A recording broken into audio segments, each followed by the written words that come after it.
Hi there, Assalamualaikum. You're tuning in to Learn English Bersama Madam Azimah, and I've got a question for you. How many of you have to attend meetings or group discussions or brainstorming sessions, and you struggle with you struggle with ways to contribute? You don't know what to say, you don't know how to interrupt people, you don't know how to express your disagreement with people's ideas, and you want to say all these things politely, and so you end up not saying anything at all. Well, in today's session, we are going to learn phrases to use in group discussions. There are a lot of phrases for you to use, so sit back, sit down, or grab a pen and paper, and let's do this together. Now, in any group discussions, it's a great idea if you have the agenda prepared. So if you're the group leader, make sure that everybody knows what the agenda is. And if you're not the group leader, at least you have some idea of what the outcome is from this group discussion. This way, when you enter that group discussion, you're not that nervous. Instead, you'll feel much more prepared, and you've got questions that you want answers to, and you've got your thoughts and feelings and ideas ready to be expressed in that group discussion. Of course, I would like for you to also set an intention to listen carefully to other people's opinions as well. Listen without judgment so that the discussion goes smoothly as possible. All right, so let's take a look at how we can use these phrases in group discussions. And I'm going to start with how to start. So if you're a group leader, you want to be able to start the discussion in a polite way. And you have to start with great energy. So you can say, hello, everyone. Great to see you all here. So great to see you all here. Make sure you're bringing the energy when you say this, especially if you're group leader. You want to set the mood. And you can say, shall we begin? Or let's get started. Let's get started. Or let's begin our discussion by. Let's begin our discussion by, and then you set the agenda. Or we're here to discuss topic A. And after this, talk about the overview of what you hope to discuss or the agenda and the outcome. So the outcome means that what is it that you want to achieve from this group discussion? Is it a problem that you want the solution to, or you want them to come up with an idea? So you're clear on that. You make sure that the listeners are clear on how they can contribute to this meeting or group discussion. Okay? Now, if you want to express your opinion, you're not the leader, but you just want to express the opinion, you can say, I think that, or I am sure that, or I feel, or even I don't feel, I believe that, or I don't believe that. So when you say, I think, I feel, I believe, these show your opinion. So when you say these things, don't be afraid to express your opinion because there's no right or wrong. So you can start off like that if you want to express your opinion, and then once you finish speaking, you can signal the end of your turn. So you can say, that's all from me. I think you get the idea. I think I've made my point, and so on. All right, and so on. So these 4 phrases are really good when you want to show people that you finished speaking and it's their turn to speak. All right. Now, you can also ask for an opinion from others. So if you're the group leader, make sure that you do this. You ask for people's opinion. So you can say, what do you think, Sam? Or do you agree, Amna? What about you, Aisha? What's your take on, or view on, or opinion on this, Sharifa? How do you feel about this, Zeti? So make sure that when you are asking for people's opinion and you want to bring a specific person's view on this, you can say their name. But you don't have to. If that person doesn't look comfortable, that person's not ready yet, you don't have to mention their name. You can just throw out this question to everyone, really. And make sure that when they do speak, you are listening carefully as they speak. Okay? Now, when they speak, if you want to express your agreement, you can say, you're right. I think so. Or he may be right. I agree with you, or I agree with him. I see your point. That's a good point. Sounds like a good idea. Now, when you express your agreement, make sure that you really do mean it. And you can express it by nodding as well. Okay?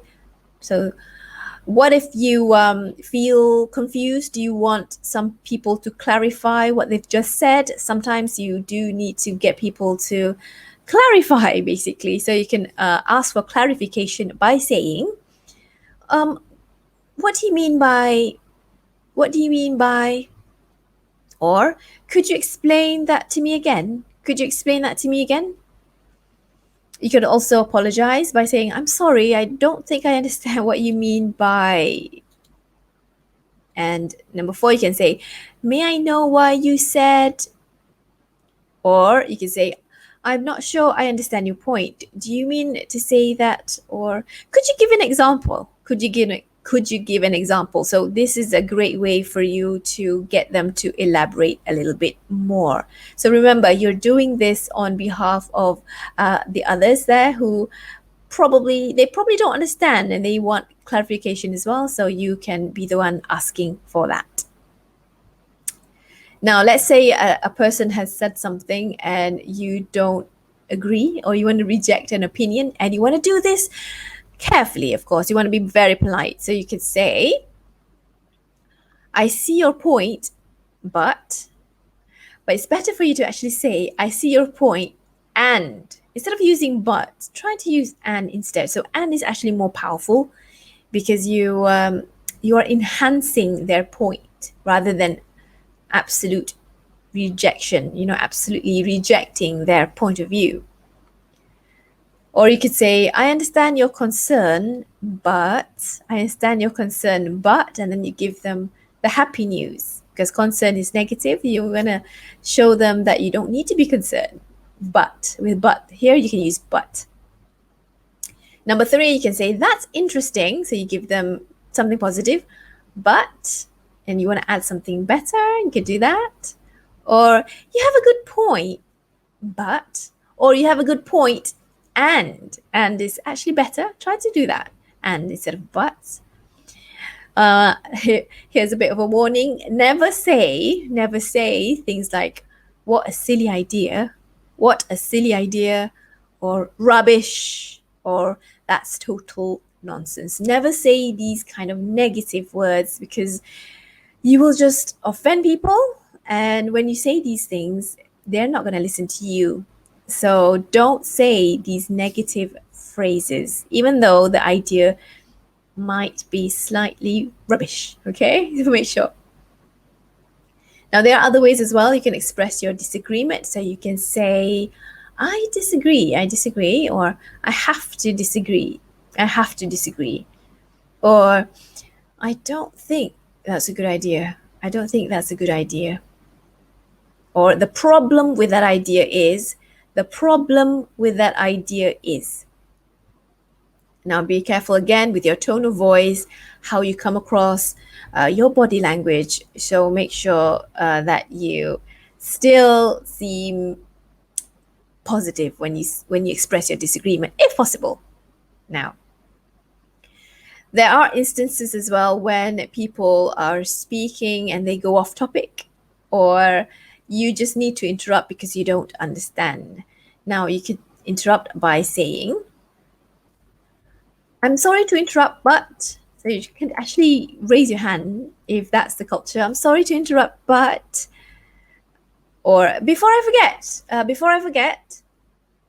or can I add something here? Now, to be more polite, you can say, excuse me, can I just add something here? Or you can be polite by saying, sorry, can I stop you there? And sorry to interrupt, but I think we should get back to our topic on.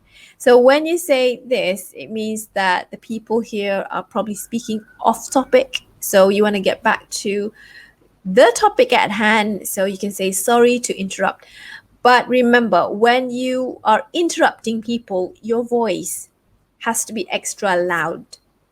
So it has to be louder than everybody else. So if you have the mic, that's great. But if you don't, you do have to speak louder than everybody else so that they pay attention to you. Now, this is quite hard. This is a challenge for people who have a quiet voice. So be careful about this one. Now, the last one, you can interrupt by saying, "Excuse me, can you please repeat what you have said? Can you please repeat what you have said?" Okay. Now, what if you have absolutely nothing to share? Now, you can say the following: "I don't have any view on this. I think you've covered everything. I think you've covered everything." And if you need time to think, you can say, "Well, let me get back to you on that later. Let me get back to you on that later." So that will give you time to think about what you want to say, but you don't want to say it now, you want to say it later. Now, let's say the conversation or the discussion needs to come to an end, and so you need to conclude. So you can say something like this: "Let's conclude, shall we?" Or "Looks like we have come to an agreement," if you have. Or you can say, "I think it's time to wrap up our discussion." Or "Let's bring this discussion to a close." Let's bring this discussion to a close. Right, so you would say this if you are the chairperson, the leader in that group. So it is your job to do this. And you might even have to summarize and conclude on behalf of everybody. So you can say, "In short, to sum up, let me summarize the key points. Let's go over the main points. To conclude," and then you can close with a thank you. Like you can say, "Thank you very much for your participation. Thank you for your contribution." Or, "Thank you very much for your attention and participation." So remember to end positively with high energy if you can, so that everybody feels positive about this discussion, right? So try these phrases the next time you are in a group discussion. And I would like for you to watch this again on Facebook to look at all the phrases that I've prepared for you so that you can use this the next time you're in a group discussion and you want to seem professional and polite.